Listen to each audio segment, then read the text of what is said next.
What's up, you guys? My name is Cerandon, and today we're going to be talking about how I recorded the vocals, for In Jesus' Name. So hopefully you guys can get some tips from this to improve your own vocals. So let's jump right in.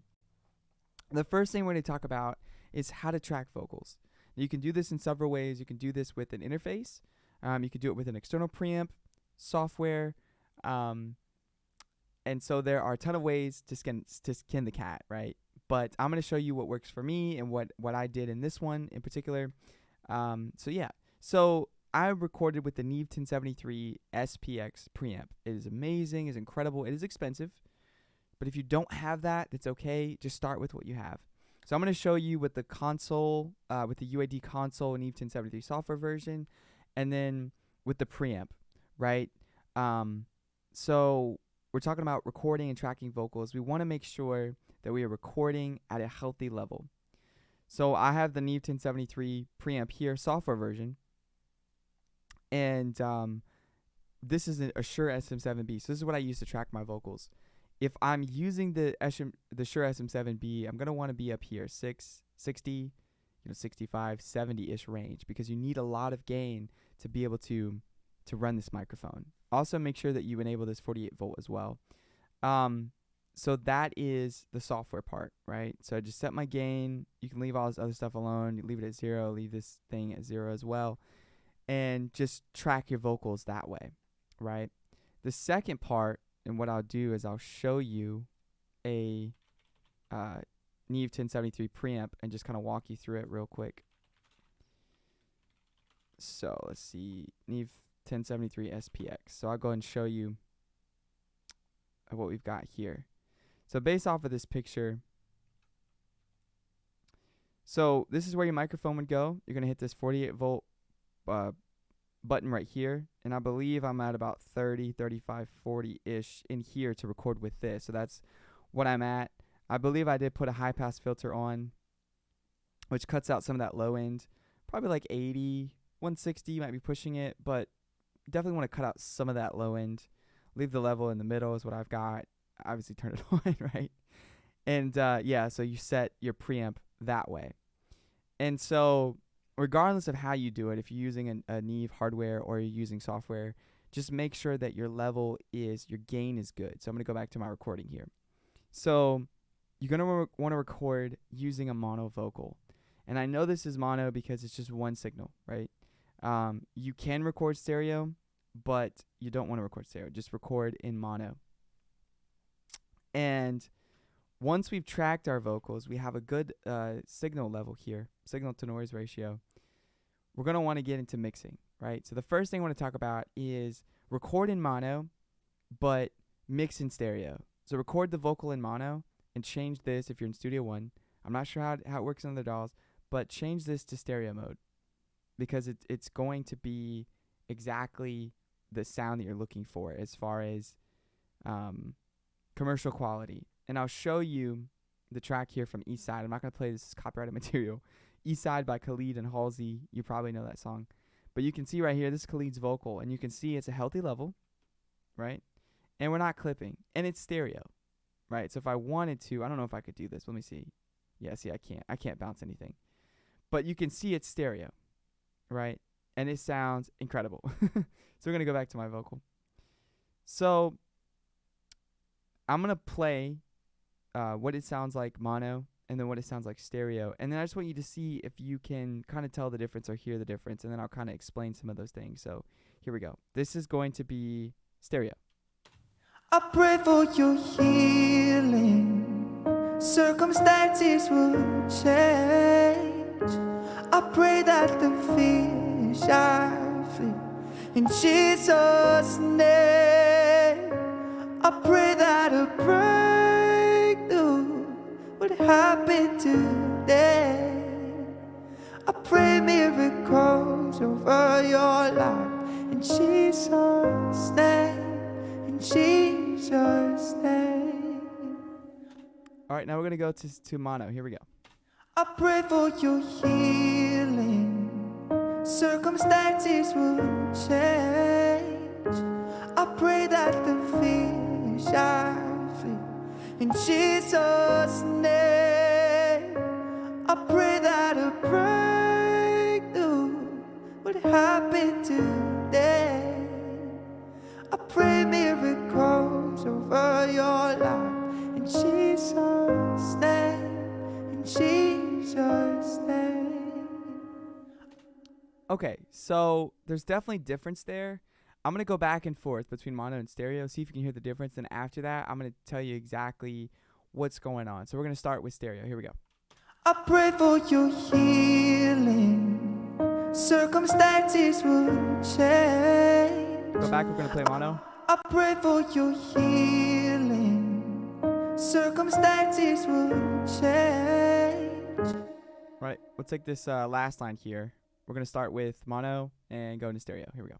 I pray that a breakthrough would happen today. I pray miracles over your life in Jesus' name, in Jesus'. Stereo. I pray that a breakthrough would happen today. I pray miracles over your life in Jesus' name, in Jesus' name. Okay, now I'm going to go all the way through. I'm going to change in and out, mono to stereo, and we'll just hear it how it changes. This is stereo. I pray for your healing. Mono. Circumstances will change. Going to stereo. I pray that the fear shall flee. Mono. In Jesus' name. Stereo. I pray that a breakthrough Mono. would happen today. Stereo. I pray miracles over your life. Mono. In Jesus' name. Stereo. In Jesus' name. So, to the untrained ear, you may not be able to hear a difference, but there's definitely a big difference between mono and stereo. Mono is up the middle, and it should be up the middle, right? But there is, it feels like the vocal just comes out more in stereo, and that is the difference. So if you're listening to your vocals, and you're feeling like, man, it's good, but it's just not like, it's not in my face. You know, it's not pronounced. It's not big. It's not huge. It's not bold. And, you know, we use these big words. That's probably your issue, is that you're recording in mono and you're mixing in mono. So find a way to leave it, to put it in stereo and to leave it there. And if I were to bounce this out, you can see it's stereo, right? And I'm not sure how it works in every DAW, but Studio One, this is what I clicked here. So mono is just very mediocre. It's there, but it's not there. It's not like bold. And so if you're trying to get your vocals to sound really good, I would record in mono and change your vocals to stereo. So now we're going to get into the mix, right? And this is, you know, we've got a great recording. We've got great levels. We're not clipping anywhere. Now comes the fun part, which is mixing it to make it sound commercial. So the first thing I use is called DP meter. First thing I use is called DP meter 5. And this is just getting that vocal all the way up to about -1 peak. And some people say -6, -12. You know, I'm really learning from bathymetrics and the clip to zero method is it's better to have the vocal like in your face.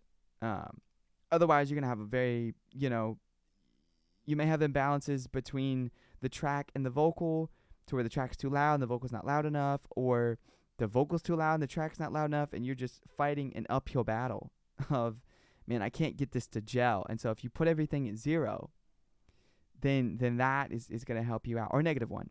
So I'm being conservative here, -1. I just kind of want to leave myself -1 dB of headroom before I'm clipping. And so how this plugin works is you put it, you know, you insert it. I'll go over here to browse and then insert DP, type in DP meter or just DP, just grab it and just drag it there. So that's how we add plugins in Studio One. And so I'm going to set this to -1 and I'm just going to play the vocal. I pray for your healing. And really, that's all you really need. You're just going to hit this peak max and it's going to literally give you exactly what your gain should be. So this is a great plugin to start with because we're starting with a great level, right? Next thing is going to be my SSL channel strip. Of course, we're using a stereo one here. I'm cutting out some of that low end. I think I did like 80. And then we're compressing a little bit, 3-to-1 ratio, 0 threshold. And you're going to see I'm doing about 3 dB of gain reduction. I'm not doing too much. Pray for your healing.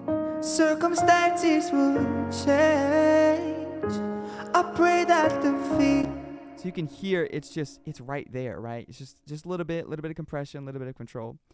Again, I'm using the Fab filter here, Pro Q2. Cut down some more of that low end, 137.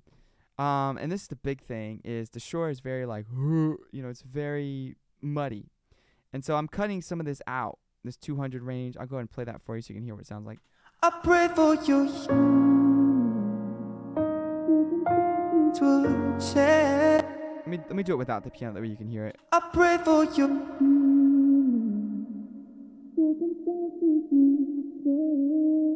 And so you can hear the it just doesn't sound great. And so if I pronounce that frequency, you're gonna really hear it.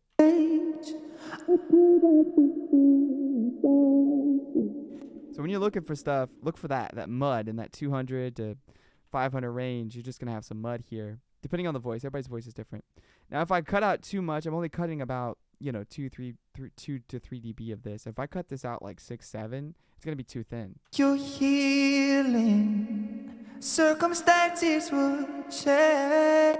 So you can hear it's very unbalanced. So we don't want to do that. About 2 to 3 dB, and that's really all I touched. I didn't touch anything else up here because I didn't really hear anything. The Shure is a pretty good microphone of just capturing what's there. Next plugin is going to be Greg Wells Mixcentric. Again, stereo, right? For doing stereo, let's make sure that we're grabbing stereo plugins. This is a great plugin. It's from Waves. It's cheap. I think it's like $29. And I'll link some of this stuff in the description as well. But, doubler is adding a little bit of width. For your healing circumstances will change.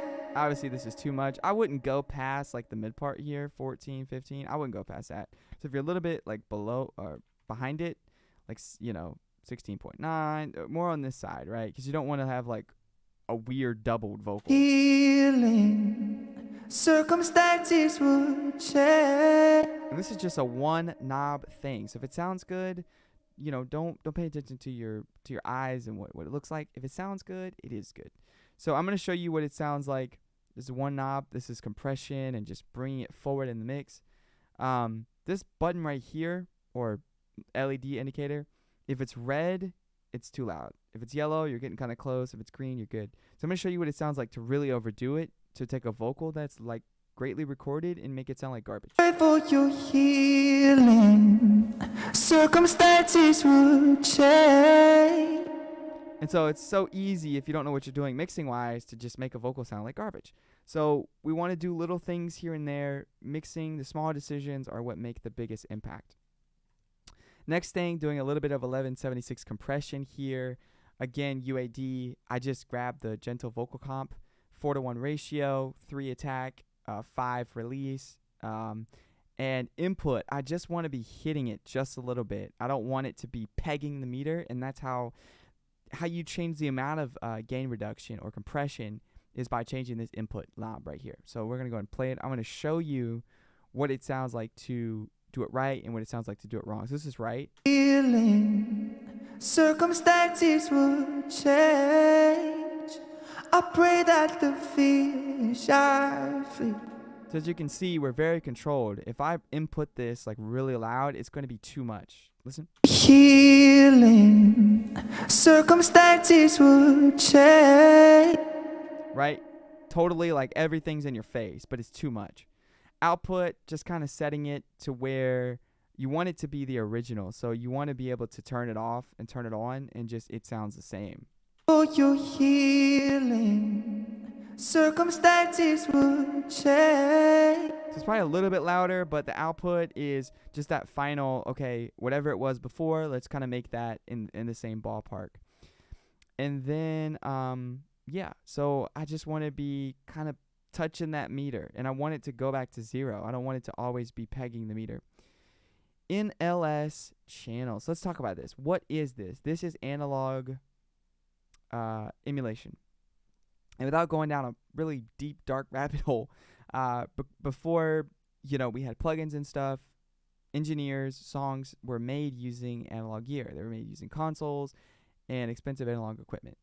And so they still use some of that stuff today because it just has a certain sound. But whenever they went into the DAW, they noticed that it just didn't sound as great.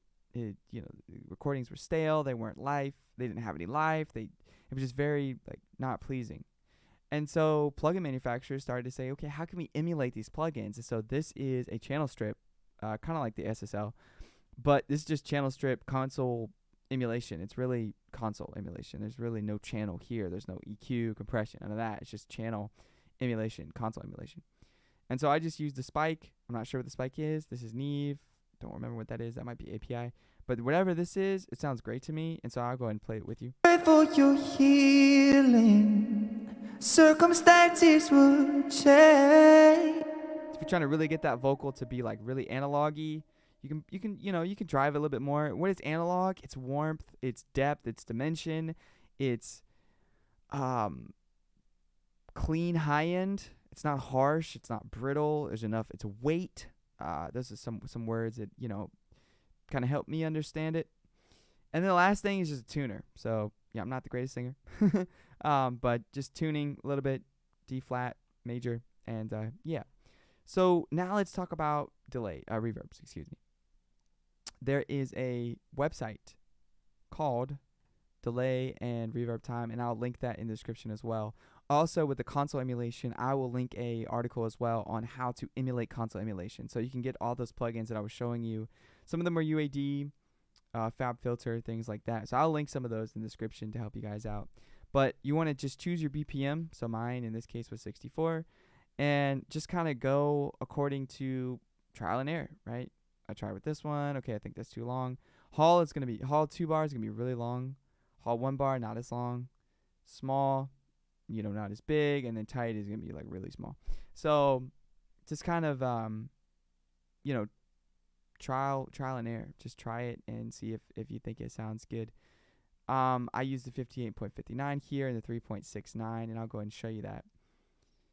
So I go ahead and add my, I'd go here and say add FX channel.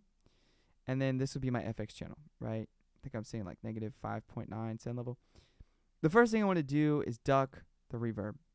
I want to put the reverb. The reverb is going to be there, but I want to duck it because what happens is the vocal comes in and then the reverb's muddying it up. And so they're not complementing each other. They're fighting each other. And so I'm gonna play it what it sounds like when they're fighting each other and when there's compression there. So here we go, or ducking. Here we go. I pray for your healing. Circumstances would change. I pray that the fear. And so immediately you hear, okay, in the first example I played, the reverb is completely overpowering the vocal. I mean, it's almost to the point of it's overbearing. The ducking, the compressor, takes the reverb whenever this main vocal hits, it ducks it. So the main vocal comes in, the reverb is ducked. The compressor says, oh wow, the main vocal singing, okay, let's duck the reverb. And so how do I set that up? Great question. Let's talk about it. So go into here, effects, go to compressor, grab just standard compressor, and these are going to be your settings. So I'm going to hit the sidechain button and go to my track. So in this case, I'm on 4. This is my track that I want to sidechain the reverb to. Trug is what I named it. Don't ask me why it's Trug. I don't know why. Hit the audio attack and release. Ratio is 2:1, and I'm only going to do about 3 to 6 dB of gain reduction on this reverb. So let's go ahead and take a listen to that. I pray for your healing. Circumstances would change. Now there's very I pray little reverb. that the fear shall flee. That's In not enough. Jesus' name, I pray that a prayer. And that's none. That's no reverb, ducking, nothing. So, I'm at about 28. You only want to get about 3 to 6 dB. I pray for your healing. Circumstances would change. I pray that the fear. Let me see if I can find my original setting. I just found it. Okay. So, and then after that, I grab a limiter. waves limiter stereo. Because I felt like the vocal just wasn't, or the reverb, excuse me, wasn't loud enough. And so I can use this to kind of control the level of the reverb. So here we go. Oh, you're healing. Circumstances will change. I pray that the fear shall flee. In Jesus' name. Admittedly, I could make it more wet. And wet just means more reverb. I pray for your healing. Circumstances will change. And admittedly, that probably would have been better, but I just left it at -3.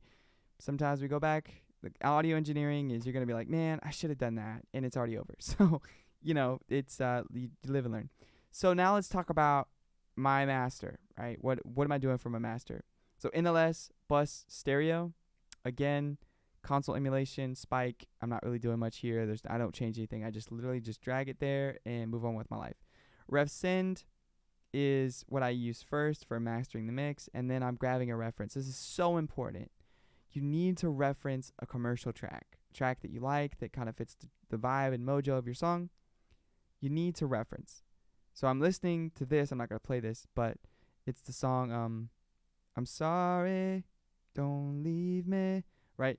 That song is basically the same as this. It's piano and vocal. This is piano and vocal. And so I'm trying to match the same level as his vocal, piano, things like that. And so I'm using this reference original. And I'm just going to I would hit play if I wanted to hear this, but I'm not going to play that because it's copyrighted. And so that's helping me. Also, I'm going to get an EQ curve down here.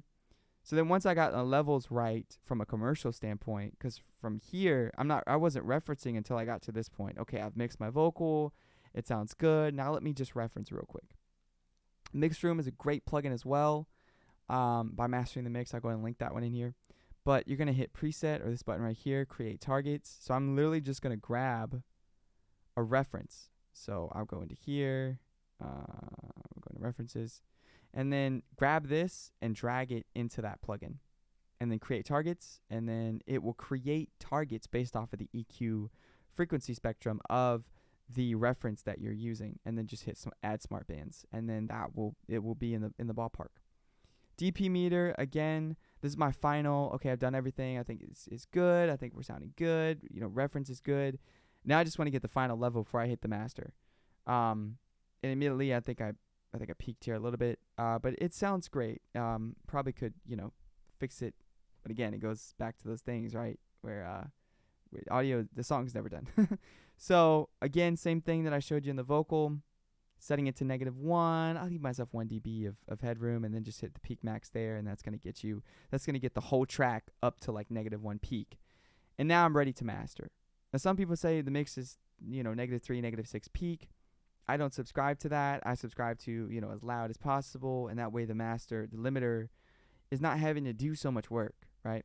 So the secret to this, Ozone Advanced, great plugin, master assistant.